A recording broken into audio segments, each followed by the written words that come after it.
day stresses, much needed break. As you enjoy good food, festive music, and special activities with your loved ones,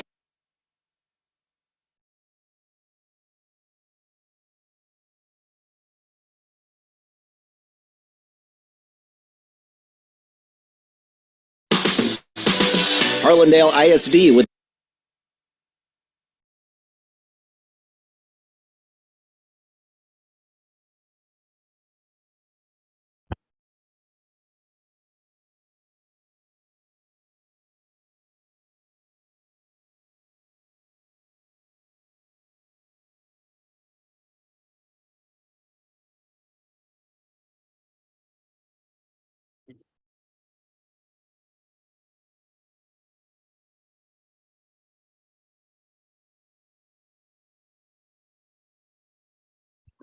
Testing 1 2. Mic test. Testing 1 2. Harlandale ISD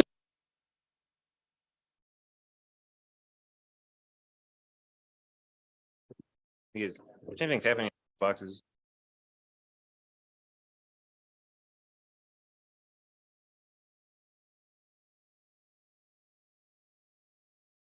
would like to wish their entire Harlandale community the warmest holiday season. After months of everyday stresses, the time has come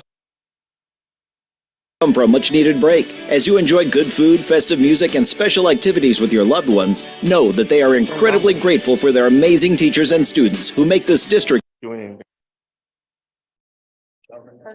home. Enjoy the much needed break as they anxiously await the return of all your smiling faces in their hallways again. Be sure to visit. It's not cutting off. Yeah.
So you can have access.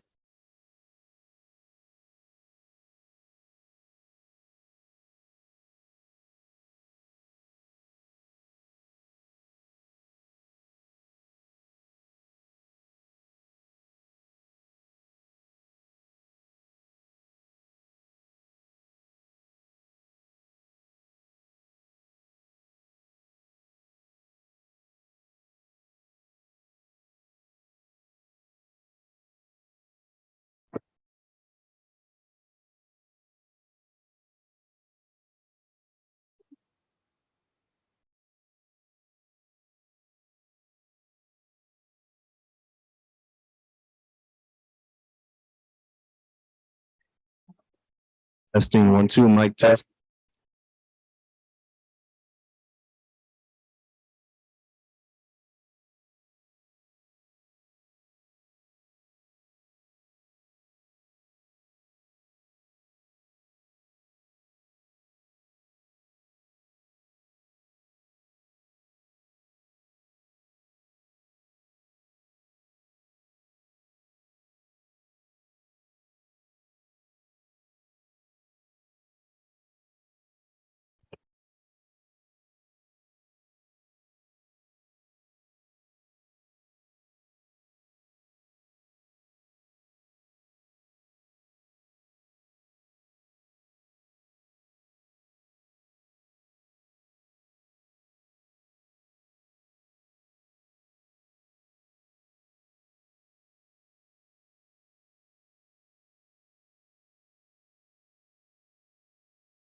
Mic test 1 2, mic test. No, I think it's good.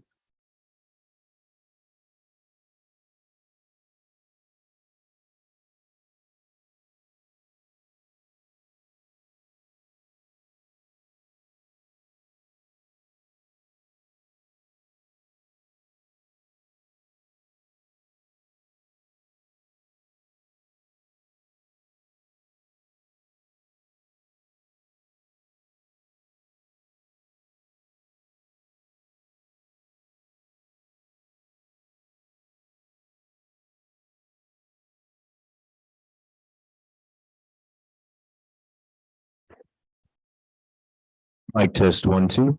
Mic test.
Testing 1, 2. Mic test. Testing 1, 2.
Good afternoon, everyone. Recognitions. Can you hear me? Good afternoon. Okay, better. We're about to start our recognitions. We'll be starting in about 5 minutes. The chest kits in person left inside. Everybody else, when you hear your name being called or your team, we ask that you come up. The board members will be standing in front of these tables and you will be shaking their hands. You'll stay there so we can take a picture of you and then you will exit the other way.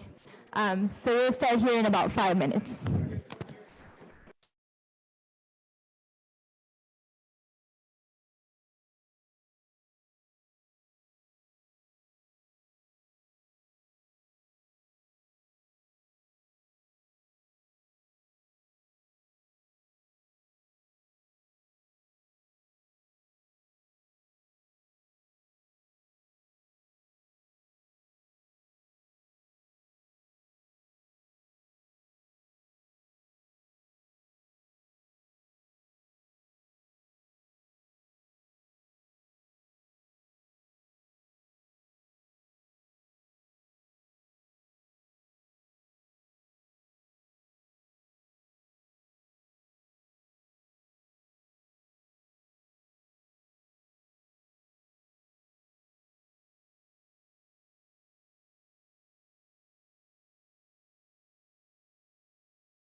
Good afternoon, everyone. Board members, Mr. Soto, Cabinet.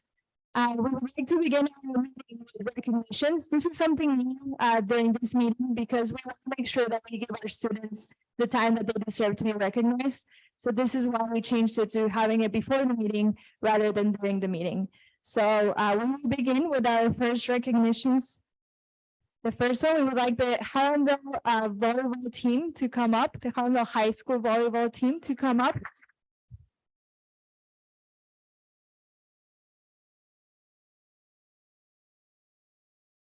They were the district champs this year.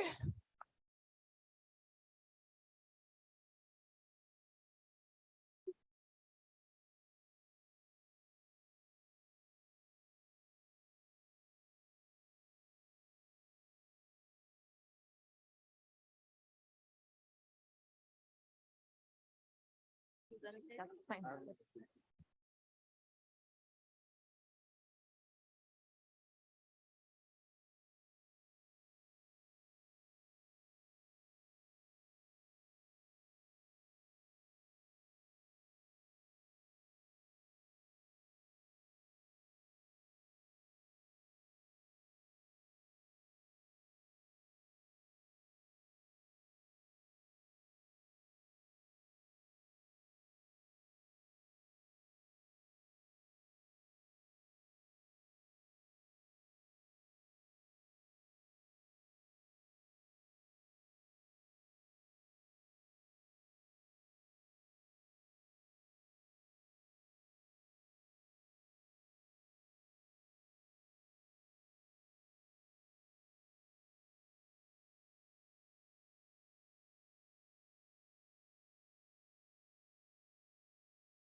So from this team, if you give me 1 second, we have two students, Avery Green and Julissa Garcia, who made the Texas Girls Coaches Association All-State Academic Team.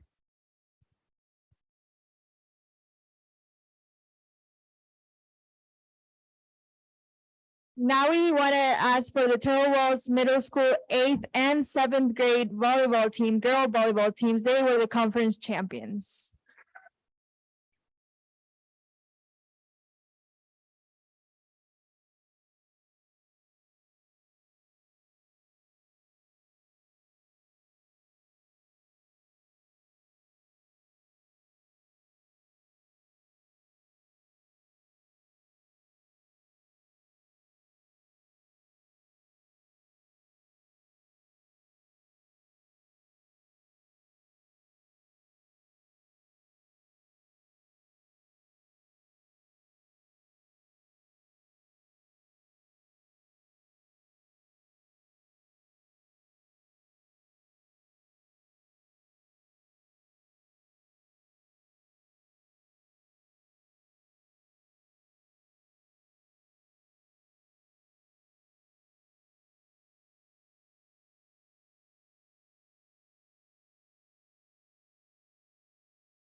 And from Turtle Wells, we also have David Torres, Aiden Nuncio, Nathaniel Soto, and Joshua Kroll. They all made the Region 11 honor band.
The Terrell Walls Middle School Choir was not able to attend tonight because they have a concert, but we did want to make sure that we recognize these students who made the Region 11 Honor Choir. From sixth grade, we have Alyssa Martinez, Michael de la Garza, Julieta Martinez, Eliana Ortiz, Naila Garcia, and Anaisha Hamilton. From seventh grade, Anaí Torres, and from eighth grade, Orlando Garza and Tony Gatica.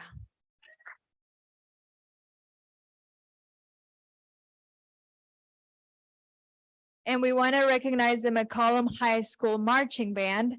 They advanced to the UIL Area H Marching Band Contest. So we can ask the representatives to come up.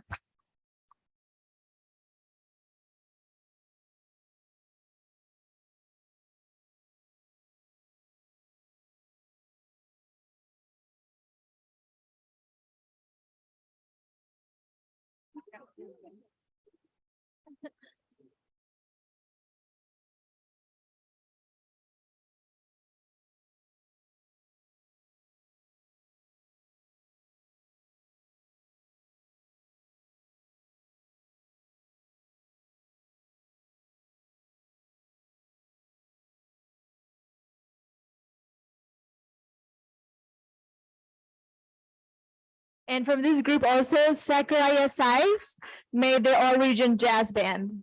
Zachariah?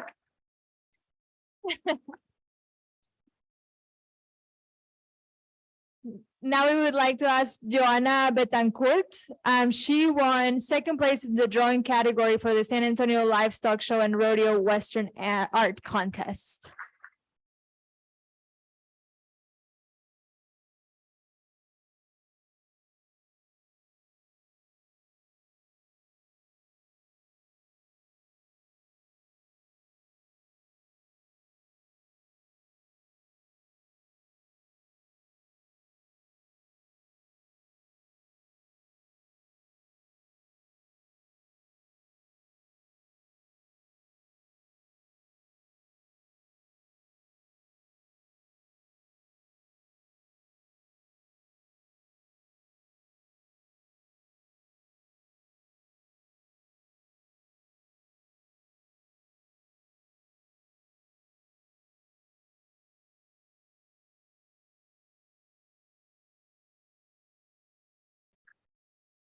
Now if we can have the HISD chess tournament. We have first place, Elijah Ruiz from Bel Air. Second place, Dicio Garza from Schultz. Third place, Gabriel Cardenas from Schultz Elementary. Top female, Ariana Magallanes from Morro. First place team from Kohler Elementary. And second place team from Morro Elementary.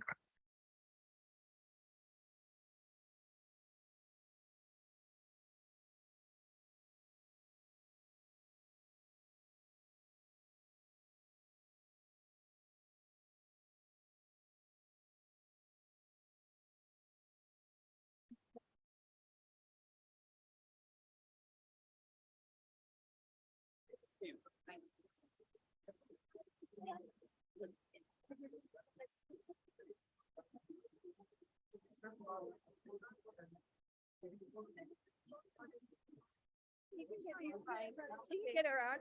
Just keep moving. I'm like, wait.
Now I would like to recognize the Schultz Elementary Spelling Bee first place, Jason Campos, second place, Adam Rodriguez, and third place, Isaac Liao.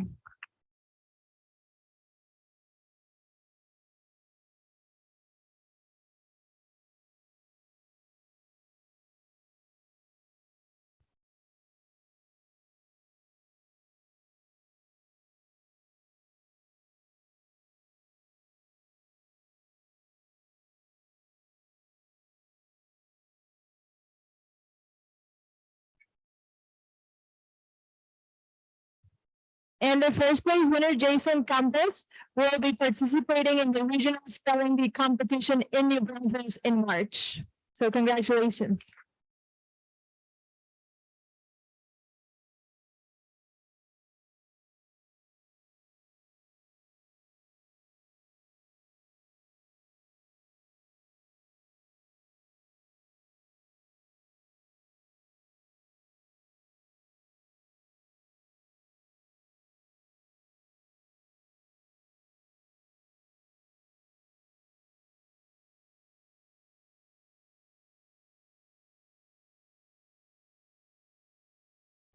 Now we have two students who won the How I Stay Safe calendar contest.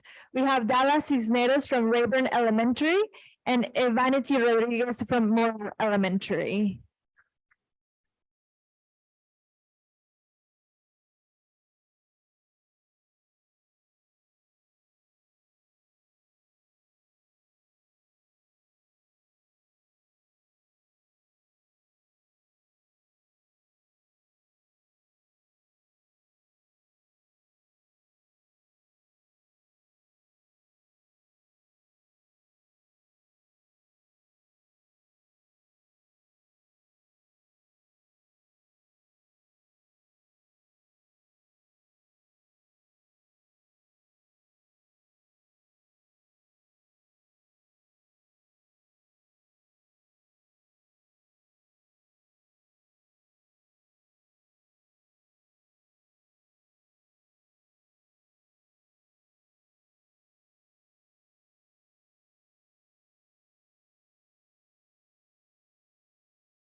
And last but not least, we want to recognize Francisco Ascension Hipólito and Patricia Ramirez.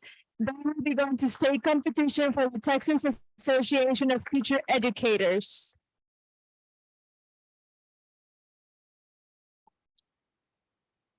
And they will be representing McCollum High School in March in Round Rock, Texas.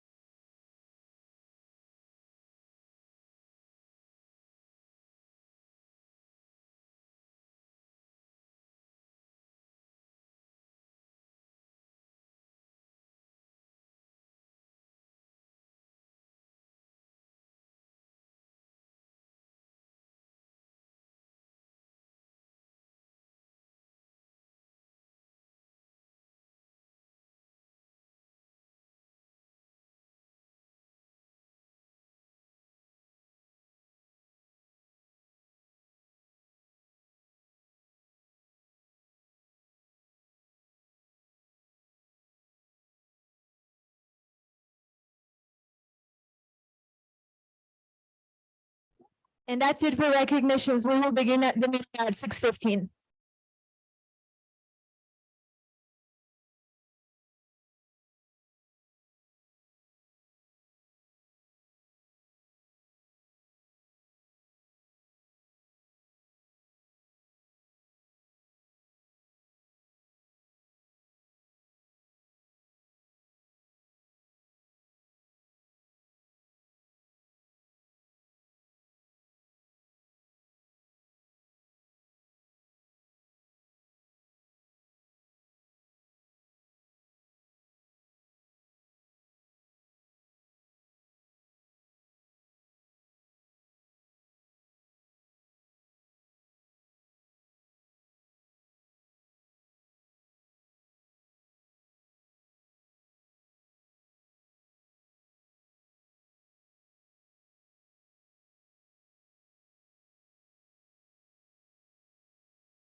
Test, test.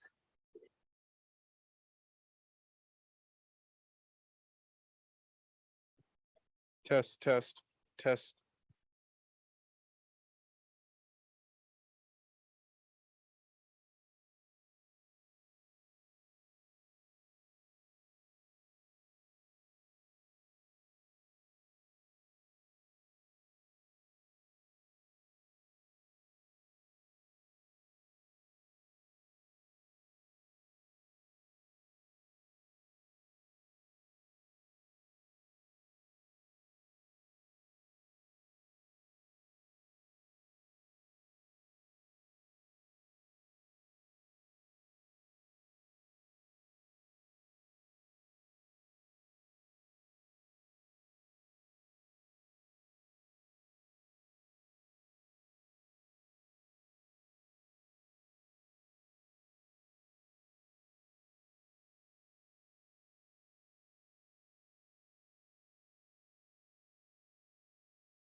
Mic check, 1, 2, 3. Mic check, 1, 2, 3. Thank you, miss. Mic check, 1, 2, 3.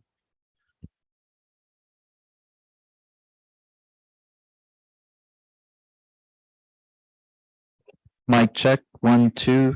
Mic check, 1, 2.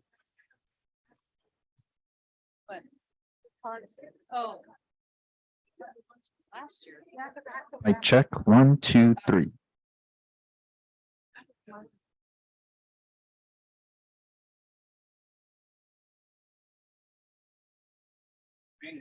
Mic check, 1, 2.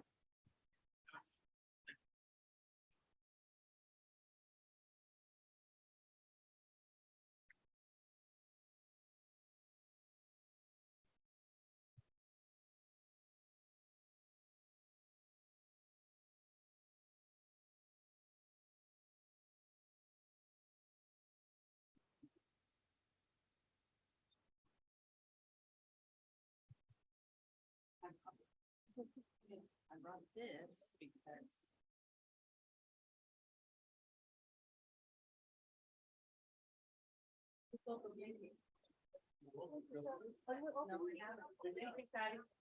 Thank you.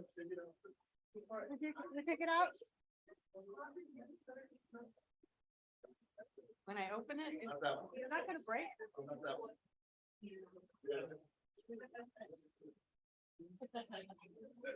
Thank you, Anna went live. Yeah, thank you. Oh, we got this camera. Yes, that's what they go, be careful, be careful. I said, this is gonna, and we got a break. And I think it's sorry. I'm sure you got one. My coffee now. Mira, let me see. No, you didn't. Anna did, really? His wife. Oh, I didn't see the back. Yes, that's what. I only saw this part. Oh, thank you. She's so sweet. Poor Anna, she's in line with everybody. Hello. Hey, hello. Hello.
Good evening. This is December 12th, 2022. We are at a regular board meeting of the trustees for Harlandale ISD. My name is Norma Cavazos. I am the school board president. I will take roll call. It is 6:18. Calling the meeting to order. Ms. Carrillo? Present. Ms. Limon? Here. Mr. Mancha? Present. Mr. Moreno? Present, ma'am. Mr. Luna? Present. Ms. Ortiz? Here. Thank you. And I am here as well. We do have a quorum. Mr. Soto, would you let us know who's here from cabinet and staff? Yes, Madam Chair, Board of Trustees, HISD family. This evening, we have our Assistant Superintendent for Businesses, Mr. Richard Hernandez. Here. We have our Executive Director of Operations, Dr. Hinojosa. Here. We have our Assistant Superintendent for Curriculum Instruction, Ms. Casey. Here. We have our Executive Director of Human Resources, Dr. Salinas. Here. And we have our Public Information Officer, Ms. Vieira. Here. Thank you, Mr. Soto. And I want to apologize to the board, staff, and the community. We should have done the thought of the day and the Pledge of Allegiance before I even called the meeting to order. So my most sincere apologies. Can we go to item 1 on the agenda, Mr. Soto? Yes, Madam Chair, the principal here is Stonewall Flanders, Ms. Garcia.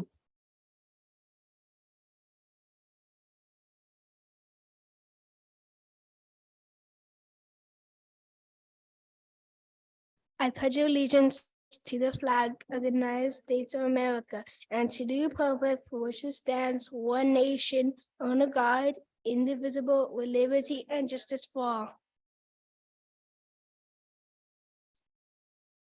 Honra la bandera de Texas.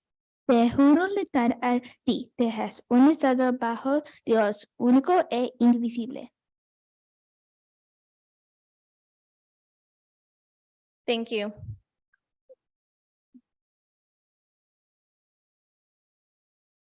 Good evening, ladies and gentlemen of the board, Mr. Soto, cabinet members, and community of Harlandale ISD. On behalf of the faculty and staff at Stonewall Flanders, we welcome you to our campus. The thought of the day. Our world is changing quickly, and some people would say we have a lot of troubles in our world. Now listen to what former President John F. Kennedy says. In times of trouble and change, it is more true than ever that knowledge is power. Every day you can become smarter and more powerful because you learned a little more about the world around you. And in a rapidly changing world, we need bright and powerful human beings to make the changes positive. Thank you.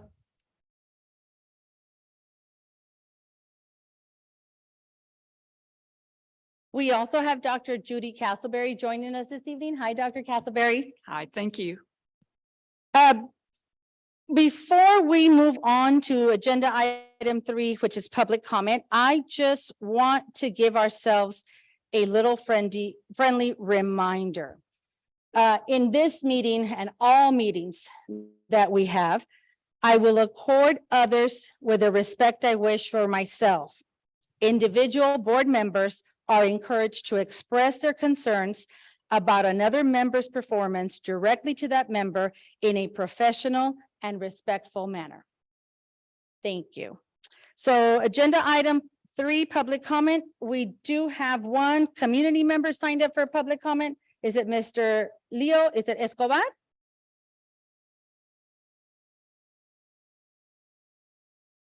Unless they signed in the wrong log.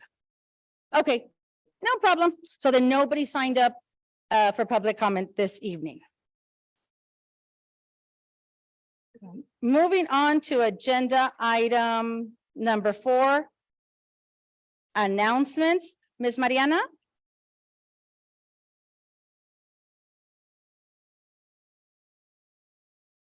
Good evening, board members, Ms. Cavazos, Mr. Soto.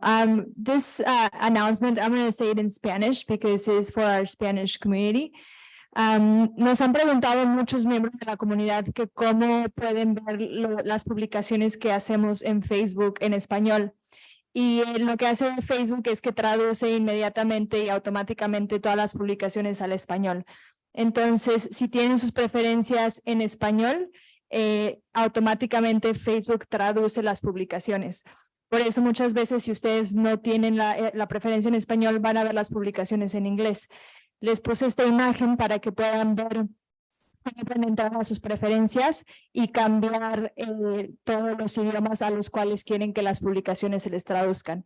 La imagen de la izquierda es un ejemplo, si tienen sus preferencias en español, así les van a salir todas las publicaciones traducidas, y abajo de la información hay un botón en donde dice ver original, le pueden picar ahí y entonces van a poder ver la versión en inglés. Entonces, las personas que hablan español, que nos están viendo, que están escuchando esto, lo único que tienen que hacer es cambiar sus preferencias en su Facebook. Our graduations this year will be, Harlow High School will be on Tuesday, May 30th at 10 a.m. at the Alamo Dome. And McCollum High School the same day, Tuesday, May 30th at 2:30 at the Alamo Dome. Frank Tejeda Academy will be Thursday, June 1st at 10 a.m. at St. Mary's University. And STEM Early College High School will be on Thursday, June 1st at 2:30, also at St. Mary's University. This is our ADA up to today.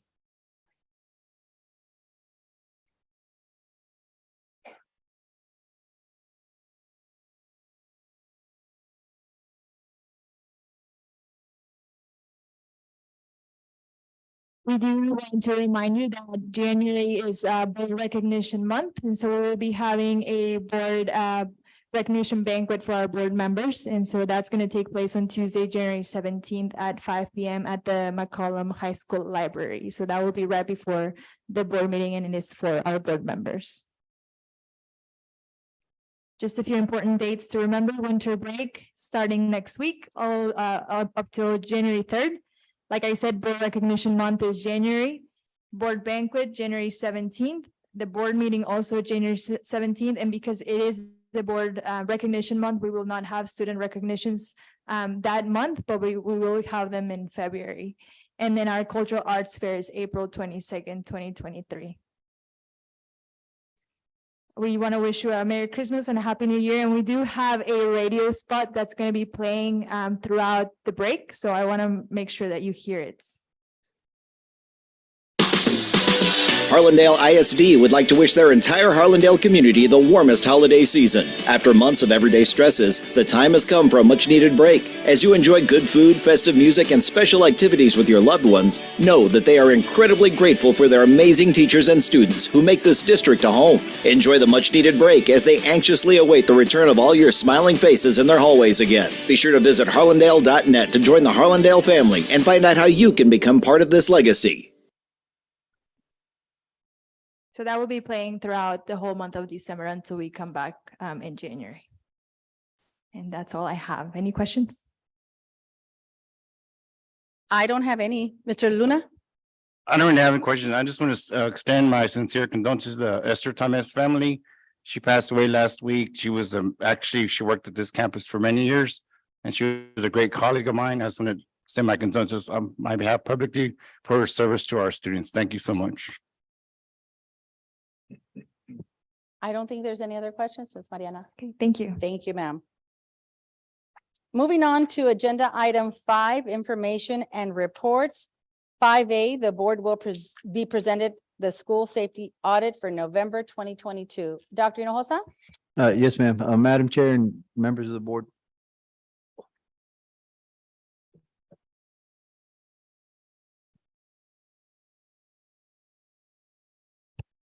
My apologies, Madam Chair and members of the board. So for this last month of November, we had the Texas safety audit. So they come by and they will look at 2 of our schools where they will conduct a safety audit. And we're happy to report that for both Gillette and also for Bel Air, there were 0 findings, which was, again, we've been very fortunate that our safety audit and our principals have been working really closely together. Our safety committee and our principals have been working really close together to make sure that we continue to monitor all of our interior doors and to make sure that we're in compliance with all of the regulations that the state's put in.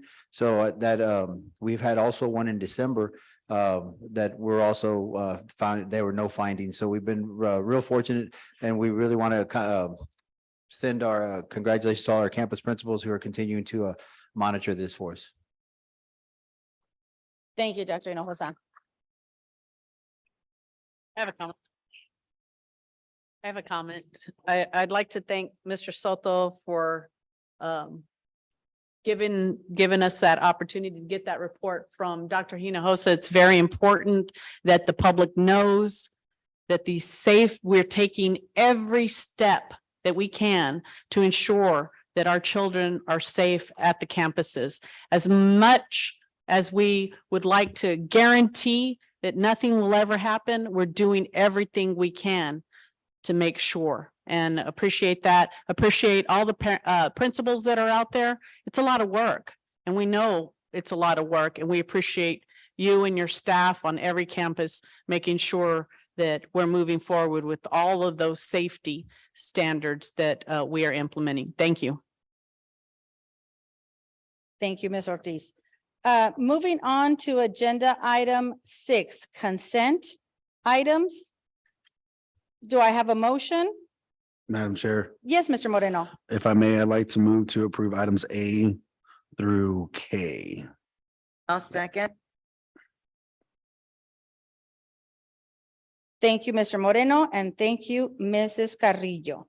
So I will take the vote on consent items 6A, B, C, D, E, F, G, H, I, J, and K.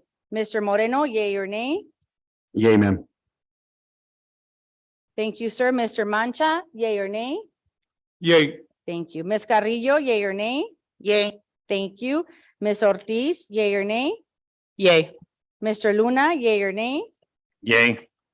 Ms. Limon, yea or nay? Yay. Thank you. And myself, yay. So agenda items A through K, motion passes. Moving on to agenda item 7, individual items. 7A, consider and approve the LSG presentation year-end summary of secondary data and supports. Is that Ms. Casey? Yes, Madam Chair. At this time, our staff is going to present on the continuous improvement that we've been doing with our star data in regards to the secondary. Ms. Casey, Mr. Littlefield. Yes, we're going to have Mr. Cantu start the presentation, and we have our secondary coordinators that will introduce themselves as they also present data.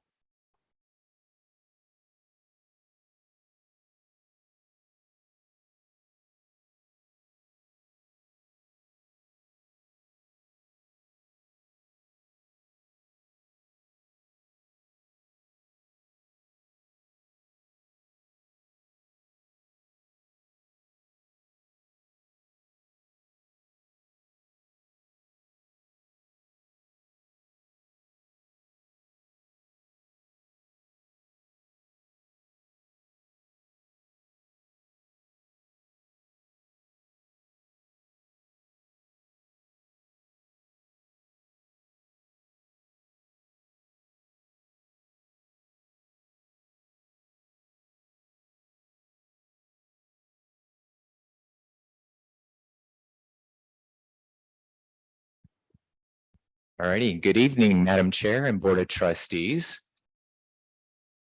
Here shortly, our coordinators will be presenting data and support. But before that, I just want to give you context on our current strategic plan via RSSP and all the great things that are happening here in Harlandale Independent School District.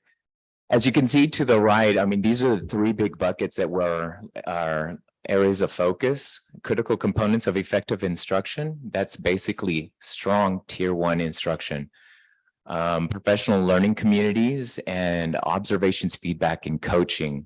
On the next couple of slides, I'm going to be talking about their interconnectedness and why we've selected these areas, especially during the current context of what the impact of COVID has had, not only in the social emotional being of our kiddos and staff, but also academics. So let me see the highlights. First and foremost, what we're very proud about is our K-12 alignment. Now that's very unique here in Harlandale. It's like everyone speaks this language. Every campus we go to has this common understanding of what a strong, effective instruction components are at both the teacher and leadership level. So we're very intentional about that because we knew we needed something that was sustainable, not a program that was going to last a year or 2, but strong foundation that you can, right? I mean, look what happened with it's like Jenga. And you'll see with the data, it's like we were rising and all of a sudden COVID hit and boom, straight to the bottom. So when stuff like that happens and chaos happens, you have to be very disciplined and of course have a strong K-12 alignment. So you'll see that all of these components that we talk about, every single elementary, middle school and high school can speak the system inside and out. Stronger foundation, I've talked to you about that, and also the effective schools framework. So we currently use a rubric for T-TEST and T-PEST. We knew that was guidance on accountability. So what we did was leverage that language and justified ourselves at which areas these attended to. So if you look over to the critical components, you'll see that has a strong correlation to effective instruction. Professional learning communities as well. And observation, feedback, and coaching, like I said, in the next couple of slides, we're going to talk about what we need to do, because just because we have a plan in place doesn't mean that every teacher and leader is going to get on board. We have to talk about those implications of what this means both at the teacher level and how do I lead as a campus principal. There you see illustration off to the right. As you can see, they're interconnected relationship to that. I said earlier that our teachers are needing support inside and out. So since we are doing classroom observation, since we are looking at lesson alignment, formative assessment, we are laser focused in regards to administrators at what we're looking at in the classrooms. But like I said, with tier 1 instruction, we specifically are outlining what it means to be a lesson that is aligned. And most importantly, teachers need to understand, right, where our gaps are at and what is the curriculum state inside and out. Our teachers need the time in professional learning communities to know the TEKS to the depth and complexity, study the current gaps, and then talk about how do we bridge that gap from where the students are currently at and how do we reach the rigor of the standard. So we created that infrastructure within PLCs. Specifically, this next semester, we're going to be focusing on our monitoring and our data reflection meeting as we not only collect student artifacts on their current level of mastery, but most importantly, what do we do in response to students that have not mastered these skills? When units continue to move forward, how do we attend to students that have not yet mastered these skills? So we'll talk more about that. And then, of course, like I said, you can't have all of this without coaching and support. So we not only have this with our classroom teachers, our campus leadership teams, our principals, academic deans, MCLs are all receiving coaching and observation support one-on-one. We have 5 coaching pilots in regards to that, where we meet, Littlefield and I meet with them monthly to walk rooms. We come back, study trends. What are the implications, right? Just as a thought partner. So like I said, we studied this very comprehensively and studied the implication at every level. The first part is the before instruction. As you can see, the stage 1, 2, and 3, that's all backwards time planning. That's what we did last year with learning intentions and success criteria. It's twofold. And not only is it for teacher clarity to understand what they need to teach and what their goal is, but also for students, right? So students can actually see their journey to reaching that objective. And so this year, where our focus is in stage 2, determine acceptable evidence. So now that we have aligned instruction, the rigor is there, what are teachers intentionally going to collect as evidence? So I can bring that back to the professional learning community to start studying where our students are currently at and what do I need to do next. As you see that at the very bottom, those are basically the 4 essential questions for professional learning communities. What do we want students to learn? How will we know that they learned it? So stage 1 is, what do we want students to learn? What are those desired results? This year, we're focusing on determine acceptable evidence, which is formative assessment. So how will we know that they've learned it? And finally, the during and after instruction. Here's where we're moving forward this year in regards to during a unit of study. What artifacts are we bringing in to reflect upon so that we can respond? And you can see the highlighted areas are both emphasizing the response so that we can give our students multiple opportunities of intervention so that prior to the unit assessment, they can be more successful. So with that said, we're going to go ahead and start off with Mr. Matt Simons.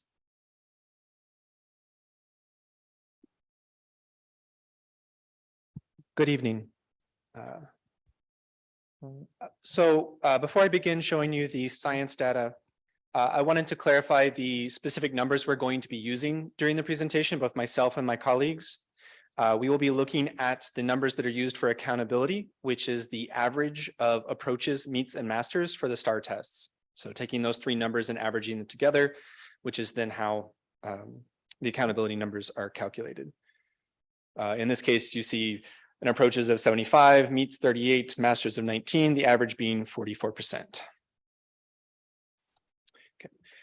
With regard to science STAR tests, 8th grade and biology, we were doing pretty well with 43 and 42% in 2018 and 19. COVID hit, we had a pretty substantial drop, but we have begun our recovery, moving up 4% on that average.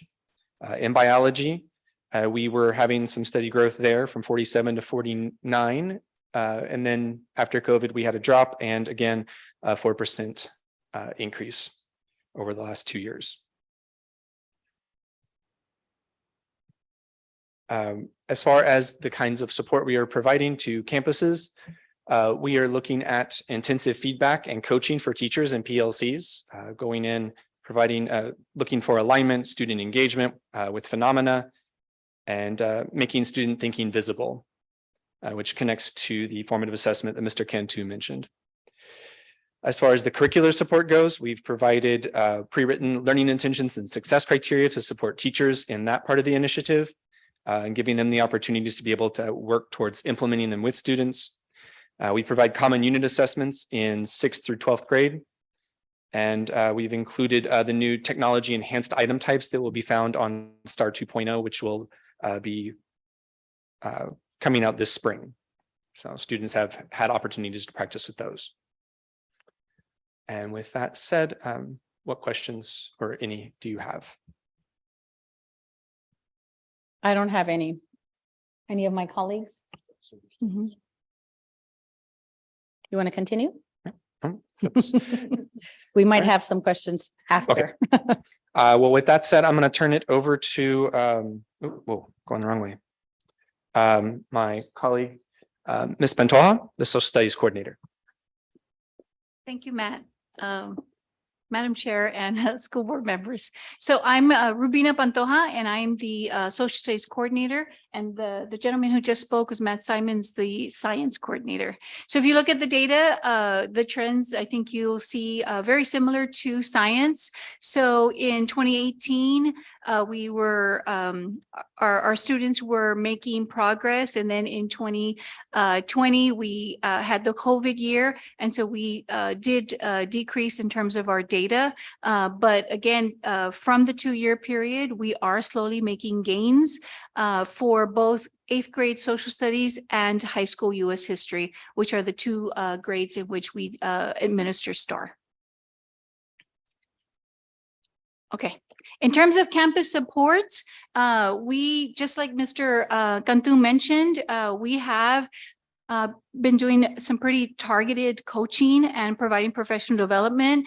We've really focused on the new STAR test items, teaching teachers how to incorporate them into their everyday instruction, and including them in our district assessments. And I think more importantly, we've really, when I say we, social studies, have really focused on incorporation of the literacy strategies for K-12.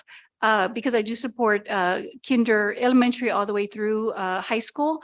And so literacy strategies is where I believe we'll get more bang for the buck in terms of getting kids where they need to get. And so I'm always encouraging reading and writing within the content area.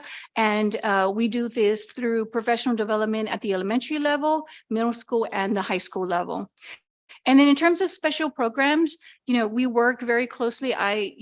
have professional development related to specifically emergent bilingual children and special ed students, because that is a particular area that we need to continue to support our children. And so there's always professional development. I'm very intentional about providing that level of support there, in addition to all of our students.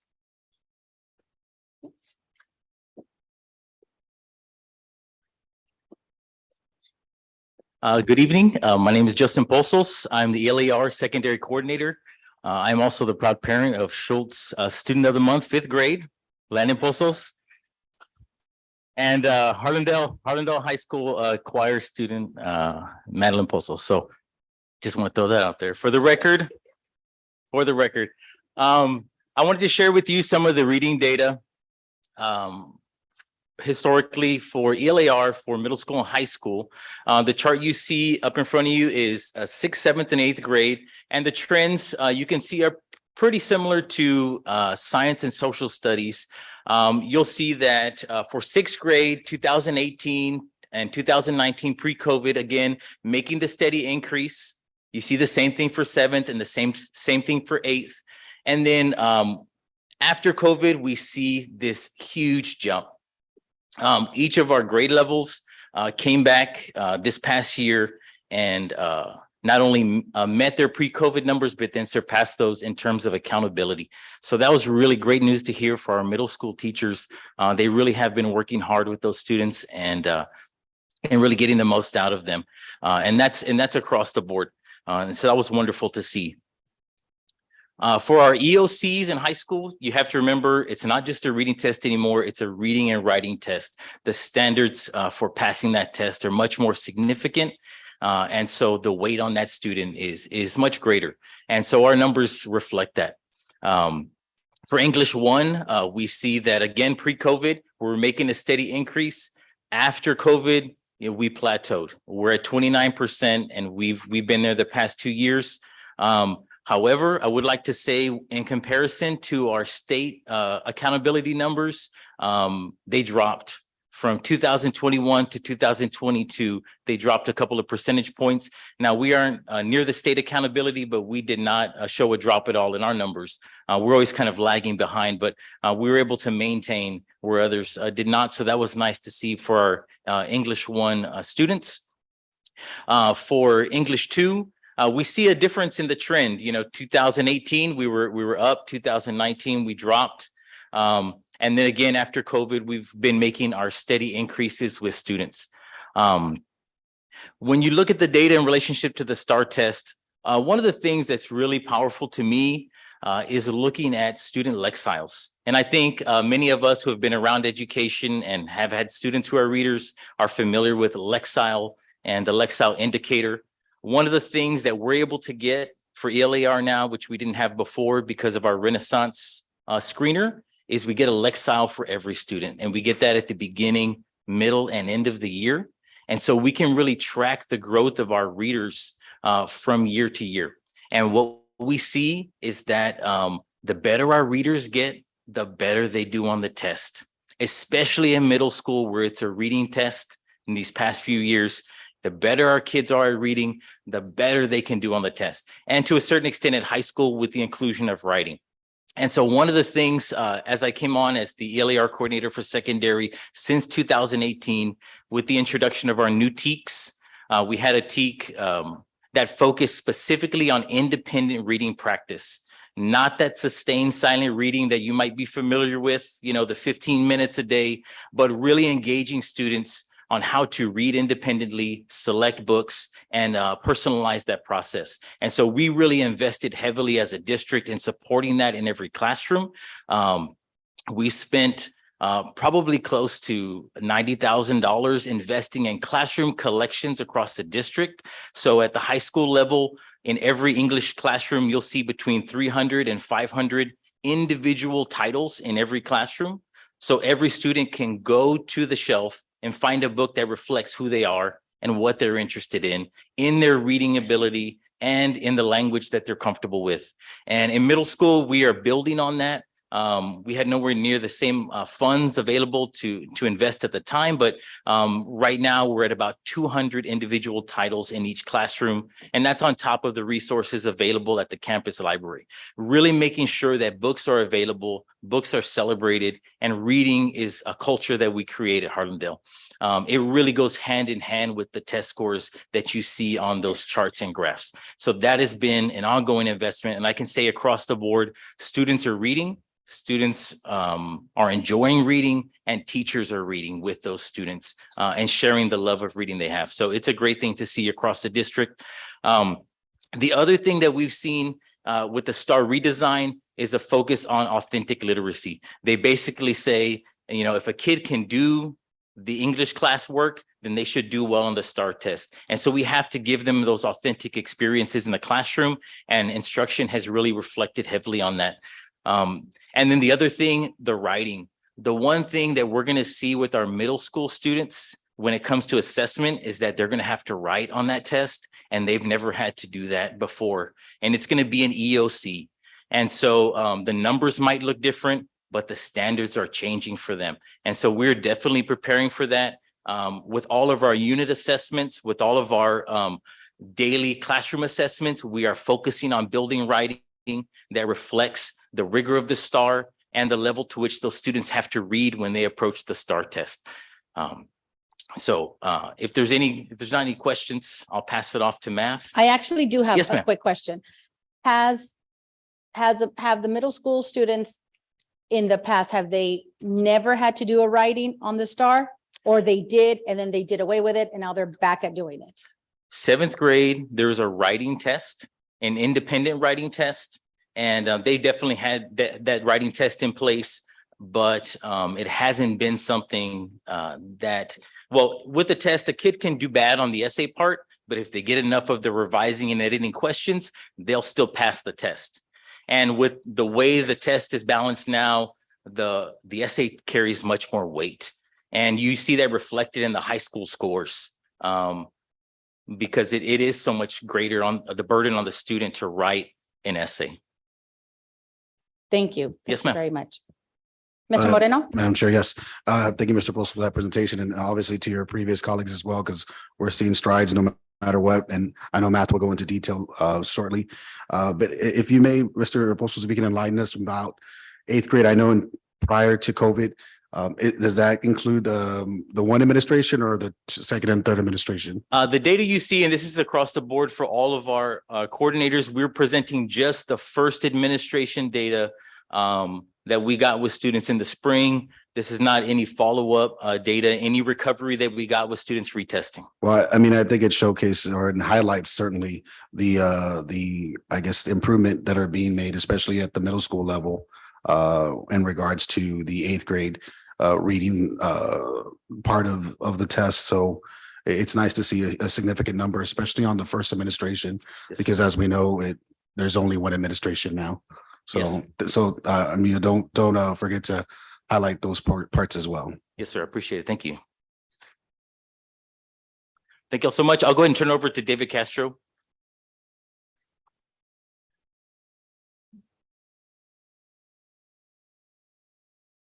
Good evening. I'm David Castro, Secondary Math Coordinator, and you're going to hear a lot of the same story. And I think that's a good thing because we're all actually doing this work together. As Mr. Cantu mentioned, we now have a systemic plan to support campuses through PLCs, through coaching, and through support. And if you look at the math data, you're going to see the same story you saw in all of the other presentations. We had that big hit for COVID, and now we're working our way back to where we were before. So as you can see in 6th, 7th, 8th, and in algebra, we are making those gains. And I think all the teachers are very proud of the work we've been doing. From the math specific lens, we've got a couple of big things this year that are new. As my colleagues have mentioned, we're having the STAR redesign, and to support that, we're making sure that in our common district assessments, students are being exposed to the types of items they will be seeing on the upcoming STAR test. So there's no surprises from that perspective. We also have we are also integrating something called Desmos this year. As you may know, in the past, in the 8th grade and algebra exams, students are allowed to use a graphing calculator. It isn't the most user-friendly device. Well, this year TEA has included something called Desmos, which is an online graphing calculator that is much easier for students to use, and we're incorporating that into daily instruction in both eighth grade and algebra. So I'm hoping that will help students be more successful this year, especially our students who are struggling learners, because the tool will now be easier for them to learn. We are also including something called Mathia that is actually part of our new curriculum, and it is a support tool that teachers can use on the computer, which aligns to their curriculum and provides students with additional opportunities to practice those new STAR type items. Finally, not finally, for my bullets, but we also have a new math curriculum.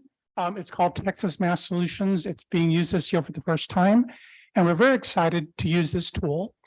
TEA contracted with Carnegie Learning to produce this new curriculum specifically to close the gaps caused by COVID.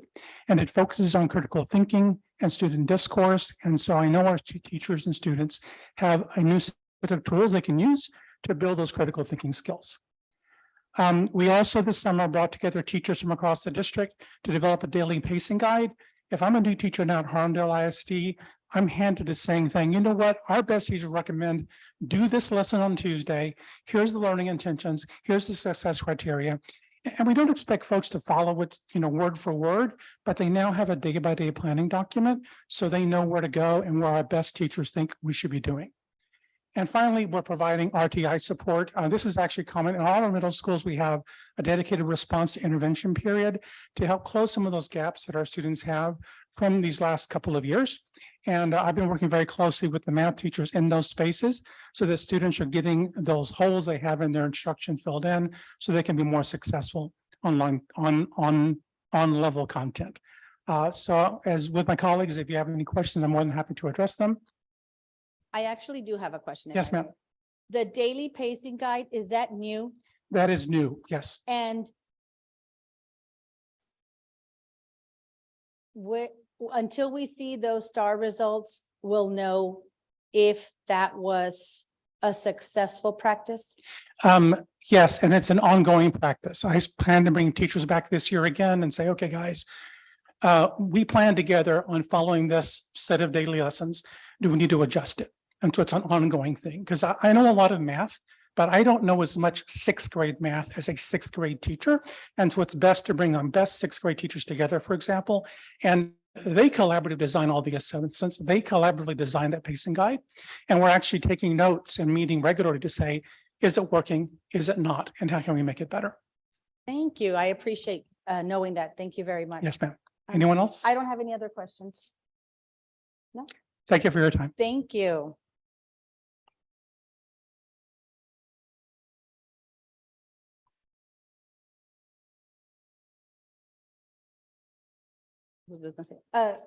Is there a motion for agenda item 7A? Yes, Madam Chair. I'd like to move that we approve the LSG presentation year-end summary of secondary data and supports that we just heard. I'll second that. Thank you, Mrs. Ortiz, and thank you, Ms. Limon. I will take the vote. Ms. Ortiz, yay or nay on agenda item 7A? Yay. Ms. Limon, yay or nay? Yay. Mr. Moreno, yay or nay? Yay, ma'am. Mr. Mancha, yay or nay? Yay. Mr. Luna, yay or nay? Yay. Mrs. Ortiz, I'm sorry, Mrs. Carrillo, yay or nay? Yay. Thank you, ma'am. And myself, yay. So agenda item 7A motion passes, and we are hopeful to see even more progress and success. Thank you very much. Moving on to agenda item 7B.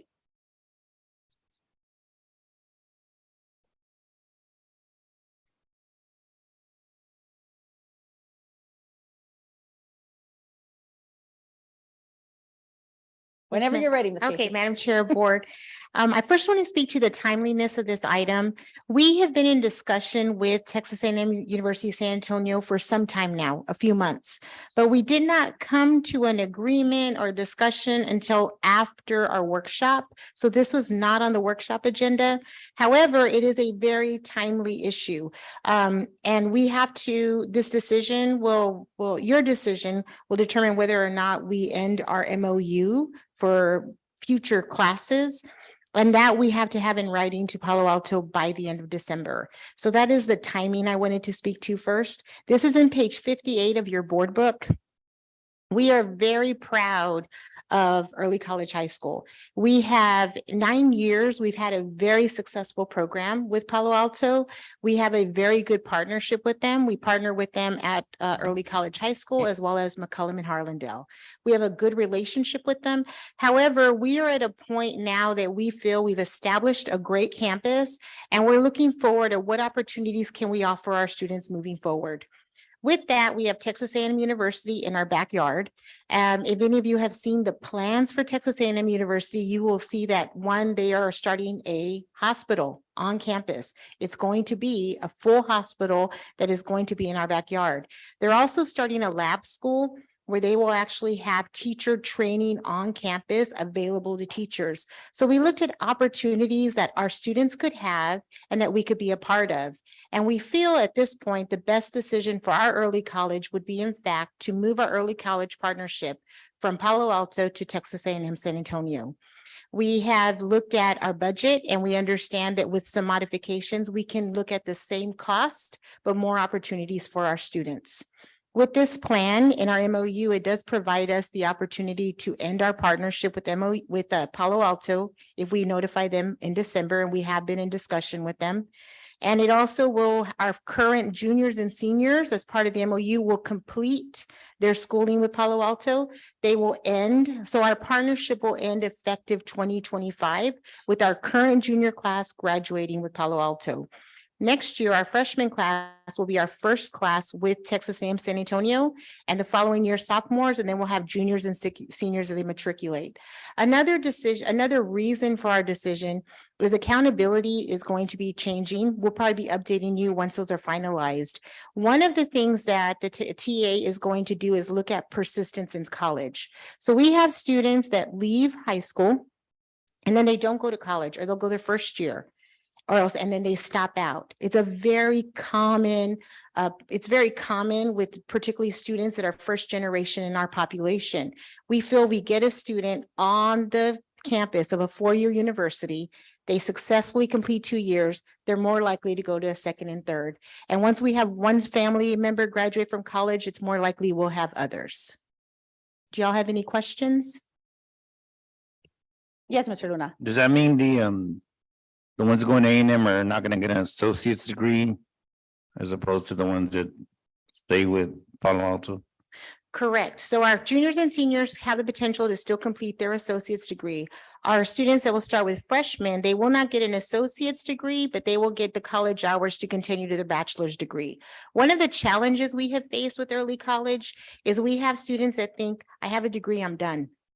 And an associate's degree is not a terminal degree for us. We want our students to get a bachelor's, and if they choose a master's, they're even beyond that.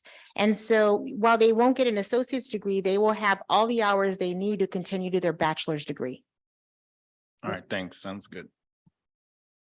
Madam Mr. Chair. Moreno? Yes, sir. Yeah, so I know I touched base with Mr. Soto earlier, and if you can just share with us, Ms. Casey, this this agreement wouldn't hinder our kids' accessibility to the Alamo Promise or anything of that nature, correct?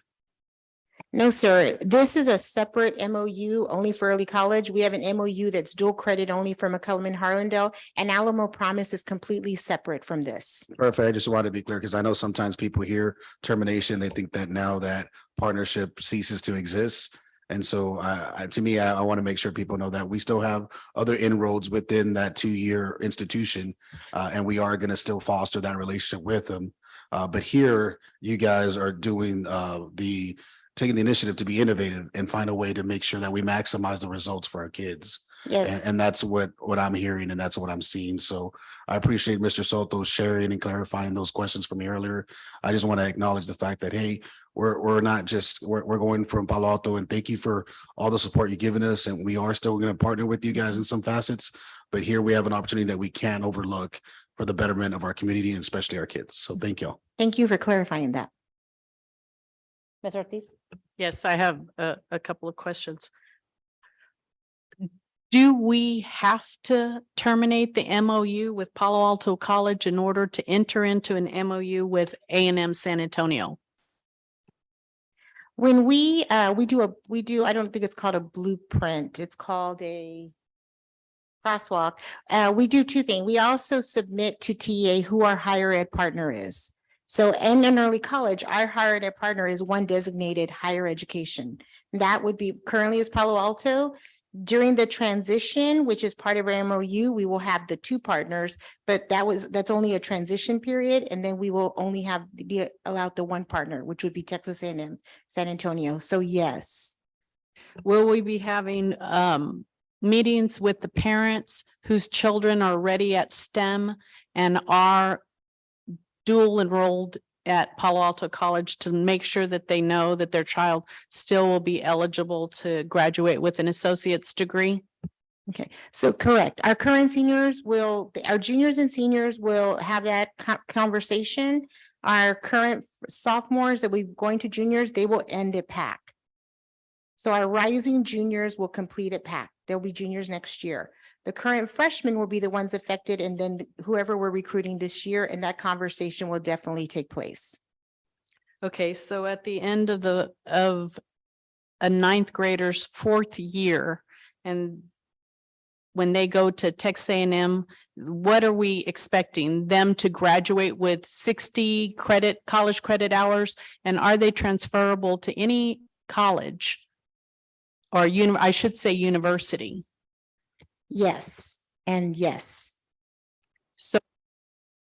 So we're saying 60 college credit hours at the university level, Texas A&M San Antonio will be transferable. I pretty much figured it's going to be transferable anywhere in the A&M system. What about the UT system? Are we looking at that, or just only if they go to Texas A&M San Antonio?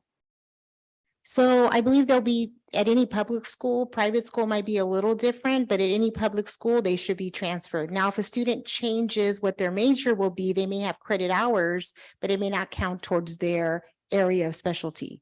But that, in fact, they will in fact transfer. And this again will be tuition free? All of this is tuition free, right? Nothing, we're providing transportation to Texas A&M San Antonio.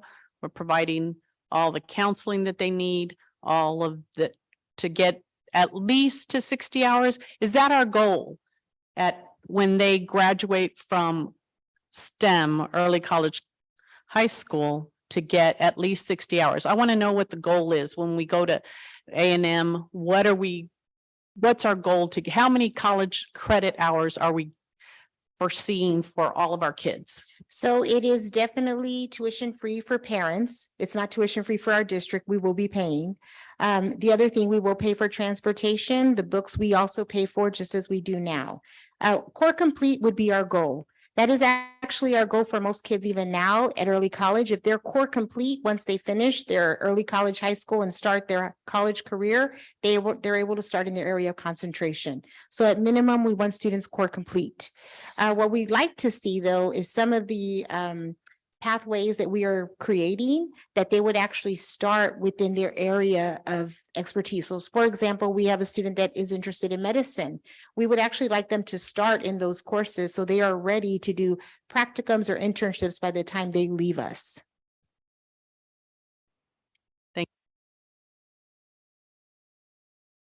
Mr. Moreno? Yeah, just one more thing, just kind of based off what Mr. Ortiz noted. It's something I didn't think of. Now we're going from a 2-year to a 4-year institution. So we're looking at a lot more savings for our families, correct? Because of the tuition costs. There's a disparity between Palo Alto versus A&M because you're going 2-year to 4 years. So there's more savings that we're sharing back with our families, right? That would be correct. It definitely is higher tuition at Texas A&M San Antonio than it is at Palo Alto.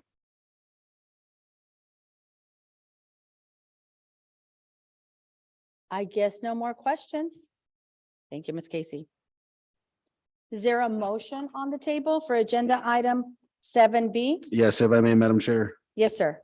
I moved we move to approve the termination of the memorandum of understanding between Orlando ISD, STEM Early College, High School, and Palo Alto College, Alamo College District pursuant to section 31 of the MOU. I will second your motion, Mr. Moreno, and I will move forward with the vote. Mr. Luna, yay or nay on agenda item 7B? Yay. Ms. Ortiz, yay or nay?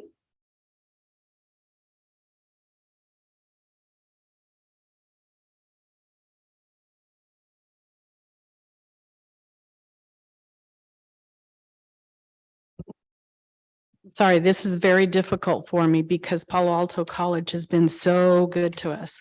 And I love the opportunity for us to enter into Texas A&M San Antonio. I still have other questions. I'm going to abstain. Thank you, ma'am. Mr. Moreno, yay or nay? Yay, ma'am. Mr. Mancha, yay or nay? Yay. Thank you. Ms. Carrillo, yay or nay? Yay. Ms. Limon, yay or nay? Yay.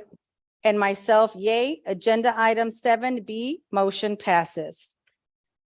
Moving on to agenda item 7C. Is there a motion on the table for agenda item 7C? Well, we can do it. Mr. Rosales, were you going to present again? Not today, because we are now at a point to take action on Plan A We or can- Plan 1 or 2. We can open it for discussion after the motion has been seconded. Is that correct? Yes, ma'am.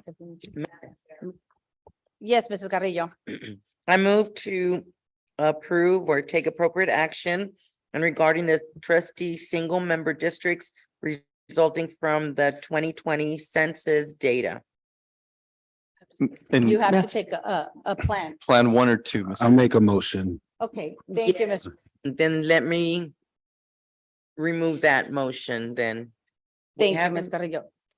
If I may, ma'am, Madam Chair, I move to approve Plan 2 that has been presented through various workshops and meetings I second.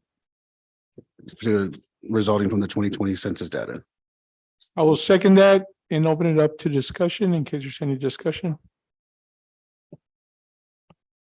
Thank you, Mr. Moreno, for the motion. Mr. Mancha, thank you for the second. Do we need to open it for discussion? Madam Chair? Yes, Ms. Ortiz. I would just like to say that Plan 2, the redistricting of single member districts, that Plan 2 provides us with the lowest number. The percentage is lower than Plan 1. And I hope that we can consider that when we're making our votes. Thank you. Thank you, Ms. Ortiz. Anybody else? Mr. Luna? I would like to add to that also that Plan 2 seems to me to keep the communities in their most the populace together, like San Diego stays together and Le Alma School stays together and things like that. So geographically, it's more viable than Plan 1. Thank you, Mr. Luna. And I'm going to reiterate what Ms. Ortiz and Mr. Luna said. In looking at those, there is minimal change in looking at Plan 2 map. As far as the population is concerned, it is furthest from the 10% that the Texas Education Code requires. So I just wanted to throw that out there so it's on everybody's mind if you choose to take that into consideration. Anything else, or can I move forward with the vote? Okay, I'm going to move forward with the vote. Mrs. Carrillo, yay or nay to approve Plan 2 map? Yay to approving Plan 2 map. Thank you. Ms. Limon, yay or nay? Yay for Plan 2 map. Thank you. Mr. Mancha, yay or nay? Yay, and just to correct everything, the only reason that I brought up to open it up for discussion, because Madam Chair had mentioned to open it up to discussion. So other than that, I wasn't going to open it up for discussion. Thank you, Mr. Mancha. I like how you always have my back. Thank you. So Mr. Mancha, yay, correct? Mr. Moreno, yay or nay? Yay, ma'am. Thank you. Mr. Luna, yay or nay? Yay. Ms. Ortiz, yay or nay? Yay. and myself, yay, to approve Plan 2 map on agenda item 7C. Okay, so we will now let the Bear County Election Administrator know of these changes so they could start notifying the voters of the upcoming election and what those changes are. So we are good to go. Thank you. Thank you. Thank you very much. Yes, moving on to agenda item 7D, consider and take possible action on the board Lone Star Governance Quarterly Self-Evaluation. I swear this evaluation creeps up on me every single time. So I believe everybody has the paperwork in front of them so that you all can follow along.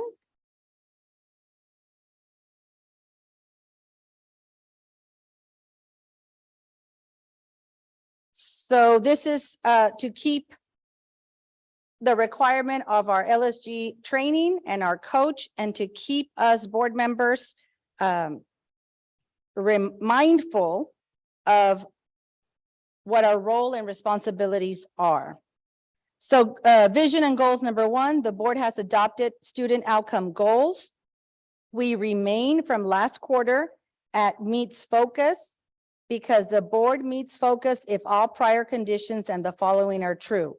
All the board members and the superintendent agree that the student outcome goals are 1, will challenge the organization, 2, require adult behavior change, 3, are influenceable by the superintendent, and 4, are the superintendent's first priority for resource allocation.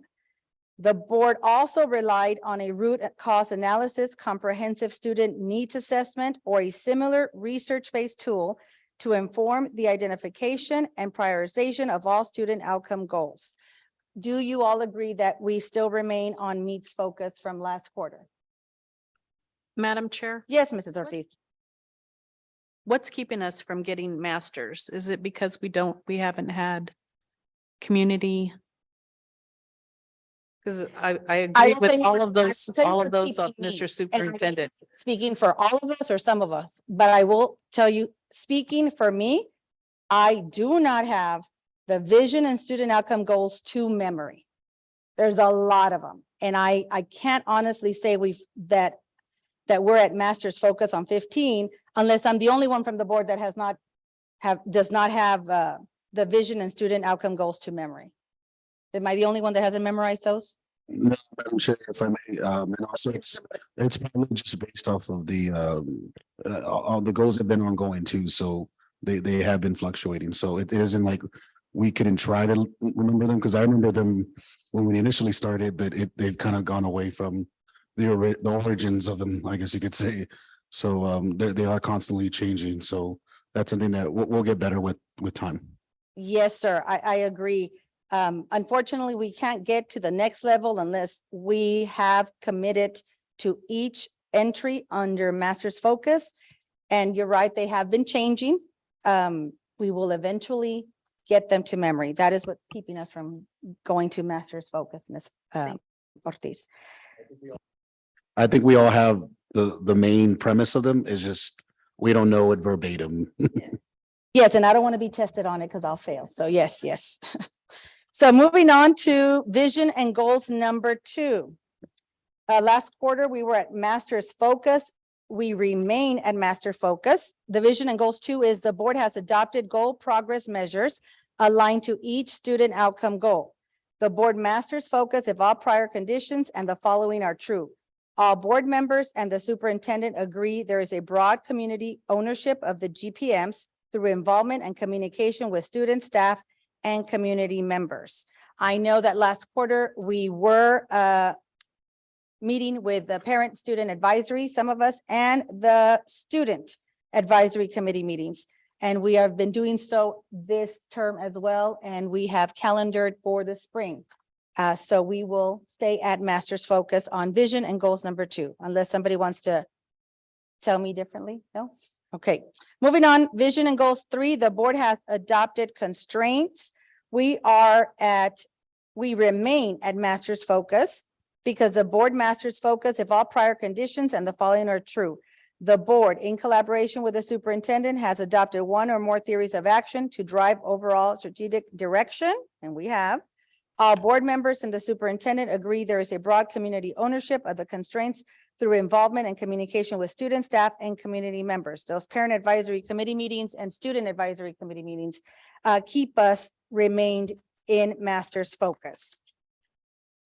Moving on to vision and goals 4, the board has adopted superintendent constraints progress measures. We remain at master's focus because the board master's focus if all prior conditions and the following are true. All board members and the superintendent agree there is a broad community ownership of the CPMs through involvement and communication with students, staff, and community members. That keeps us at master's focus for this quarter as well. On progress and accountability 1, the board invests at least half of its time to improving student outcomes. We were last quarter at 4. We thought we were at meets focus, but then looking at our minutes, quarterly minutes, we're not quite there. We're gaining momentum, but we're not quite there. So this quarter, the board stays as approaches focus. The board approaches focus if all prior conditions and the following are true. 10% or more of the total quarterly minutes in board authorized public meetings were invested in improving student outcomes according to the time use tracker. If we were to get to meets focus, we would have to have 25% or more. We're not quite there. We have made progress. We're closer to 25 than we are to 10, but we're not quite there. I am confident next quarter, we're going to step it up. We're going to step it up. On progress and accountability 2, the board evaluates but does not interfere with progress toward improving student outcomes. We remain at approaches focus. The board approaches focus if all prior conditions and the following are true. The board performs self-evaluations using the LSG integrity instrument, as we are doing now, or we did for the September, October, November months. Performed a self-evaluation no more than 45 days prior to the most recent superintendent's evaluation. And yes, we did, because we presented it in September, and that was for June, July, and August. Evaluates the superintendent in part on the results and progress toward the student outcome goals and constraints using information within monitoring reports according to the monitoring calendar. We remain at approaches focus. I have some good news. We do have a report of how much time, in order to get to, let me back up. In order to get to meets focus, the board meets focus if all prior conditions and the following are true. The board receives at least annually a report on the average cost of staff time spent on governance using the staff use tracker.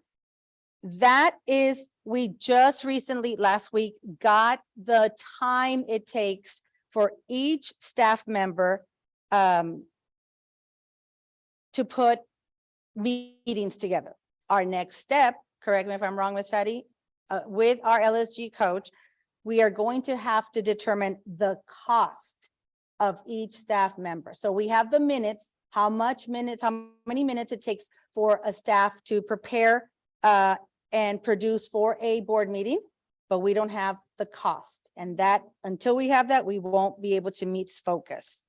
The rest, one of them we already do. 1 quarter ago, the board performed a self-evaluation using the LSG integrity instrument, which we did a quarter ago, voted to approve the quarterly progress tracker, which we did. The only thing that's keeping us from meets focus is we will have to have an annual report, at least an annual report on the average cost of staff time spent on governance using the staff use tracker. We'll work on mastering that for the next quarter. On systems and processes, the board operates in a way that allows the superintendent to accomplish the vision. We remain at meets focus. The board meets focus if all prior conditions and the following are true. Board authorized public meetings in the last quarter did not exceed an average of 4 meetings per month, an average of 3 hours per meeting, an average of 5 other topics per meeting. The board has reviewed its existing local policies and only adopted local policies pertaining to board work. What keeps us from going to master's focus on this particular vision goal is an average of 2 hours per meeting. Also, we're not that far, but we haven't quite averaged 2 hours per meeting. But we have made significant progress on that. I am hopeful that next quarter we will get there. On advocacy and engagement, the board promotes the vision. We are we remain in preparing to focus. Keep in mind, this presentation is for the months of September, October, and November. So the board is preparing to focus if the following are true. The board has a two-way communication system in place where the board members at least once per year listen for and discuss the vision and values of their students, and listen for and discuss the vision and values of their staff and community members. Those student advisory committee meetings and the parent advisory committee meetings are allowing us to do that. In order for us to move to approaches focus, we would have to provide during a scheduled board meeting time to recognize the accomplishments of its students and staff regarding progress on student outcome goals. Now, today we had recognition. Although it's not academic recognition, I'm hopeful that next quarter we can have some of our students be recognized at a regular board meeting for their academic success. So I am aiming for that.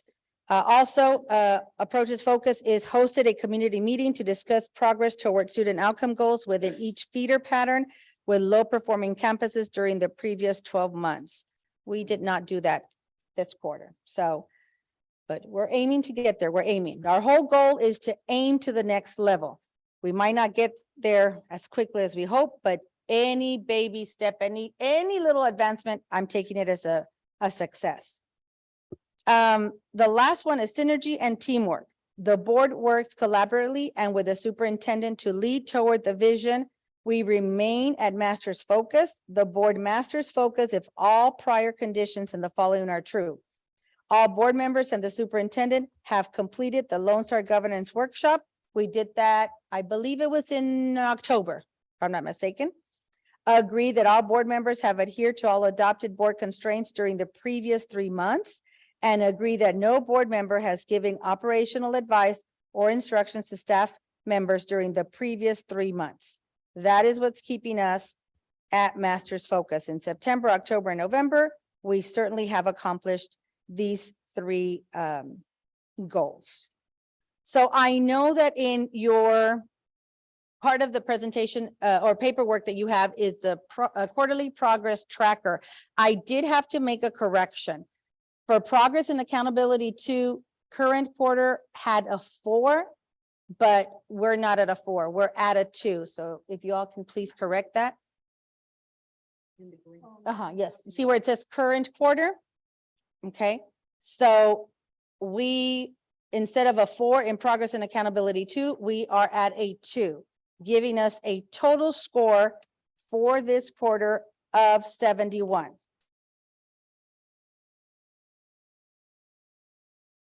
Anybody want to correct me on any of these? We will be presenting them to our LSG coach so that she can confirm and verify.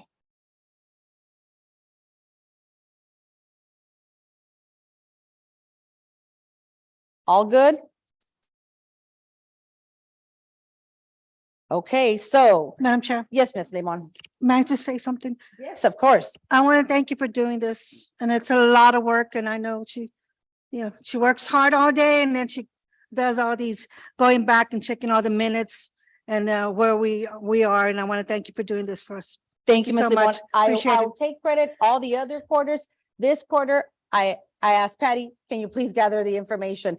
And her response to me was, this is a lot of work. I go, yes, it is. It is. But we figured 3 set of eyes between our LSG coach, Ms. Linda McAnally, our board secretary, Ms. Patty Juarez, and myself. That way we can all make sure that what we are presenting to the community, what we are letting our LSG coach know is exact and correct.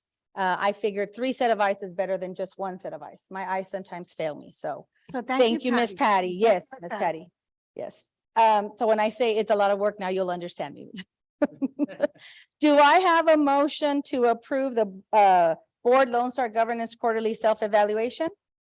Chair, Yes, Mrs. Ortiz. I move that we accept the Lone Star Governance Quarterly Self-Evaluation. I will second that, and you're correct, except because our LSG coach is the one that will approve it once we submit this. I will take the vote. Mr. Luna, yea or nay, on agenda item 7D. Yay. Mr. Mancha, yea or nay? Yay. Mrs. Carrillo, yea or nay? Yay. Ms. Limon, yea or nay? Yay. Mr. Moreno, yea or nay? Yay, ma'am. Ms. Ortiz, yea or nay? Yay. And myself, yay. So agenda item 7D motion passes, and we hope it gets approved by our LSG coach. If there's any correction, she will let us know at the next meeting. Moving on to agenda item 8, convene in closed session as authorized by the Texas Government Code, chapter 551, sections 551.071 through 551.084. Do I have a motion? Madam Chair. Yes, Mrs. Ortiz. Madam Chair, I move that we convene in closed session as authorized by the Texas Government Code, chapter 551, sections 551.071 through 551.084, specific to items number 8A, 8B, and 8C. I'll second. Thank you, Ms. Ortiz, and thank you, Ms. Carrillo. I will take the vote. Mrs. Carrillo, yea or nay? Yay. Ms. Limon, yea or nay? Yay. Mr. Mancha, yea or nay? Yay. Mr. Moreno, yea or nay? Yay, ma'am. Mr. Luna, yea or nay? Yay. Ms. Ortiz, yea or nay? Yay. And myself, yea. It is 7:29, and we will convene in closed session.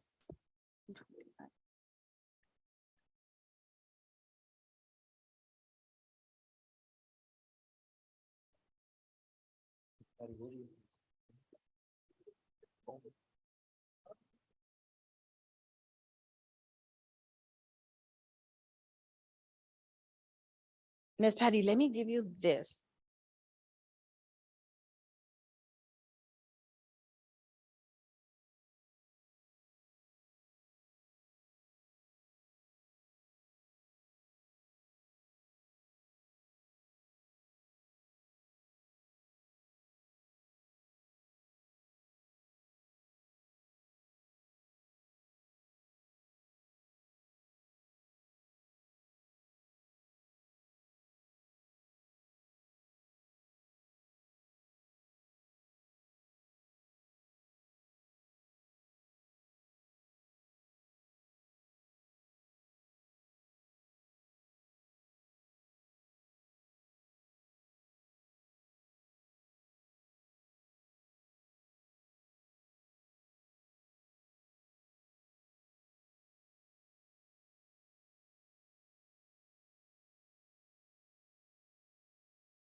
I know.